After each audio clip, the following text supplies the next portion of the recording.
Welcome back. I'm Michael Bull, and this is America's Commercial Real Estate Show. This segment is brought to you by my company, Bull Realty. We are headquartered in Atlanta and provide commercial real estate services. Visit bullrealty.com. Well, today we're talking about commercial real estate technology. Please welcome my next guest, Adam Hooper. He is co-founder and CEO of RealCrowd. He's joining us on Skype. Adam, thanks for joining us.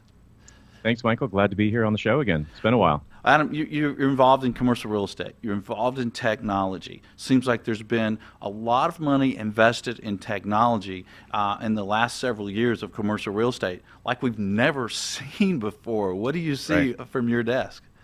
Yeah, it's an interesting space. It's an interesting time. You know, since 2012, I was looking at CB Insights is a company that tracks a lot of venture capital investment activity, and every year since 2012, we've been setting new records for venture capital investments in the commercial real estate space. So 2016, about $2.6 billion was invested in the commercial real estate technology space, about 270 deals. So that's, you know, the highest we've seen. 2017 is on track to beat that by about 10-15%. So definitely a very exciting time in the industry. You know, lots of corporate investors.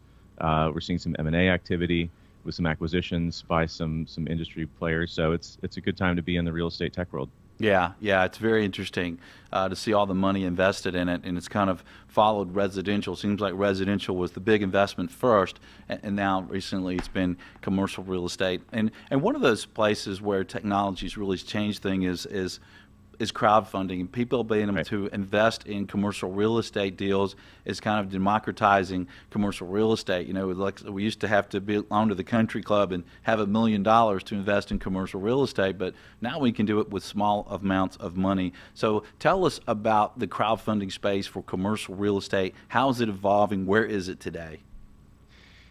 Yeah, you know, it's an interesting question, right? I mean, we're 4.5 years into it here at RealCrowd, about $3.25 billion of total real estate value through the platform, but it still feels like we're just getting started. So we've got some different business models that are starting to emerge. You know, when we first started, we were focused as a marketplace. We've stayed true to that. You've got the operating model where platforms are acting as more of a lender, originator of loans, or joint venture partner for equity. Groups like Fundrise, they've started their own non-traded REIT series. So we're starting to see some different segmentation in terms of the business model. Overall volume, you know, again, we've seen about $3 billion of real estate on the platform. Sounds like a lot, but that's really not much in the grand scheme of things for the real estate space. So I think we're, you know, I'd say maybe starting to get towards the first inning. We've built the stadium, and now we're starting to kind of figure out how to play ball. But lots of things kind of coming down the line and different changes going together. So it's been an interesting run. I think there's still a lot that's going to happen. We're starting to see some platforms get acquired. We've seen some platforms shut down, unfortunately. So, you know, I think we're going to see some more changes before we really settle into the stride for the industry as a whole. Yeah.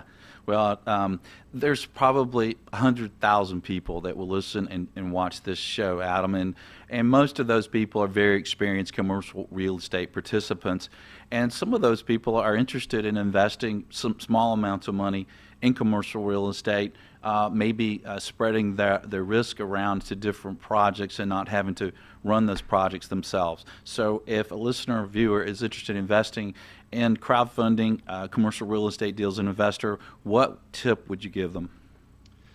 You know, so we've got a little plug for our own podcast here.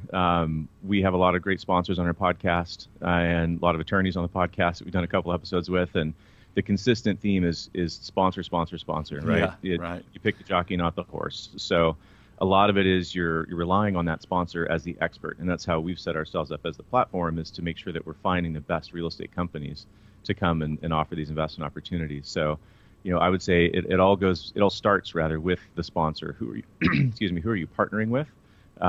What's their track record? What's their background? How have they executed on these kinds of deals before? You know, do you trust them as a manager of your capital? And then from there, you can start looking at the deals. You can look at the structure and really kind of dig in on the specifics. But, you know, number one tip is make sure you're working with really, really good sponsors. And you're going to find those through quality platforms out there. Yeah, and that's, I think, a very good tip. And, if you're somebody like me in our firm, we're dealing with these sponsors. We're selling them properties, and we're selling them development deals. So, we are studying these sponsors all the time. But what if you are a lawyer, you're an accountant, and you're not in the space like we are? How do you really check out a sponsor? It's a good question. I think it goes to track record and background. As a minimum requirement on RealCrowd, we have people, they have to have at least 25 million of acquisition activity to be a rising sponsor, 50 million as an established sponsor. So that's the baseline that we set. And then you got to look at the team. We provide track record information. We provide what their historical returns have been. As a direct marketplace, we always encourage investors to reach out directly to the sponsor and have that communication. We usually do webinars, so you can kind of get a feel for the personality, and you can get a feel for the approach and what they like about the particular deal that's on there. It's real estate is relationships, Michael, and you know that. It's all about building those relationships. So what we try to do is give people a platform to build that relationship in a more efficient way, right? Have access to those people where they can start to build that relationship and have that conversation. Versus, as you said, if you didn't know somebody that knew somebody, you weren't in the deal. Right. And so now that's the change is you can come to these platforms and you can find these opportunities online, and you have that access both in just availability of deals and in ticket size that you didn't have before. Yeah. We're talking with Adam Hooper about crowdfunding, and Adam, talk to me about a sponsor. I'm an investor. I'm buying a project. What are the benefits of me using crowdfunding versus other forms of capital? As a sponsor? Yes. As a sponsor, it's direct investments, right? So it's the reason we started this company was for this method of raising capital to be a big thing. We have to make it more efficient to raise a large amount of capital from a bigger number of smaller investors, right? We have to make that more efficient than what's done historically, which would be going to institutions, family offices, or just syndicating within their own network. And so from the sponsor side of things, this is a really efficient way to raise that capital. It's opening up a pool of investors that they would just never otherwise have the ability to get in front of. We submit deals to about 20,000 investors plus or minus. And that's you have to have a technology platform to make that efficient. And so that's really what we focus on from the sponsor side, is how can they efficiently tell that message to these investors? And then once you generate that interest, how can you convert that into an actual check? And create that relationship and have that investor in your network for future deals as well. Okay, and how might that check compare in time and cost compared to other capital sources? So we don't charge a commission. We don't charge a variable fee. We charge a fixed fee to use the platform. If you look effective cost of capital across the life of our company, it's around 2.5% or so, roughly 2.5%. So it's a fairly reasonable cost of capital. But the benefit is, again, you have that investor in your network, and you can go back to them for future deals too. Yeah. Time-wise, we've seen a deal. We actually launched one of our case studies. We launched it on December 23rd, and by Christmas they had over $3.5 million committed to their deal. So it can go pretty quick. We're starting to see deals raise anywhere from $2-3 million on the low end up to we've had deals raise $7 or $8 million now for an individual transaction over a period of a few weeks. So it's definitely the mass that capital is being raised.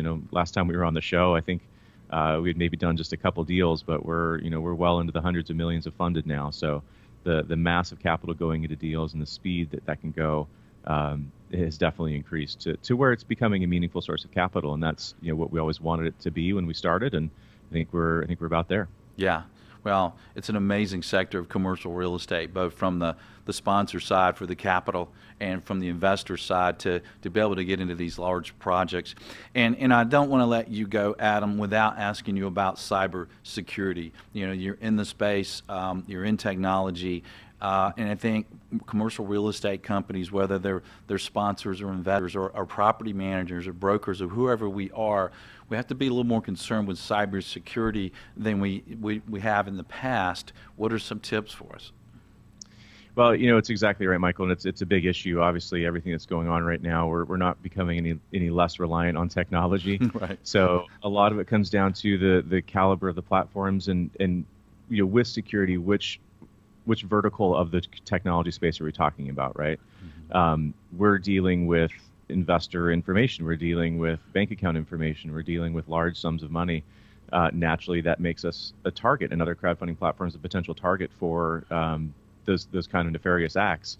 So everything, on our sites, all bank level encryption, secured, stored in the cloud. There's different kind of base security protocols that the platform should be following. If you have questions, ask. If you're concerned about it, we've got a page that describes our security on the website. You should have that. Most websites should have that. Always have to be a little bit skeptical, though. You have to be careful. If something doesn't look right, if it doesn't, pass that smell test, maybe ask a few more questions before you start putting too much information in there. On the other side of the space, with we're seeing a lot of technology around kind of listing and data aggregation models, property information, Credify and Xceligent and LoopNet and all those. Not as huge of a concern with the cybersecurity out there. They're not dealing with personal information and bank information, but still something to take very seriously. And again, I would say if you have questions, ask. Right. Well, Adam, I have to congratulate you. Used our keyword nefarious. You win a commercial real estate show coffee cup. It is on the way to you. Fantastic. Thanks. That's fantastic. Well, Adam, great work, great information. Thanks for joining us today. Thanks, Michael. Good to be back on the show. And thanks for joining us out there on the radio stations, on iTunes, on Stitcher, however you're listening or watching on YouTube. Be sure to subscribe, hook up with us on social media, and be sure and join us next week. And until then, be sure you always lead, learn, and laugh, and join us for America's Commercial Real Estate Show.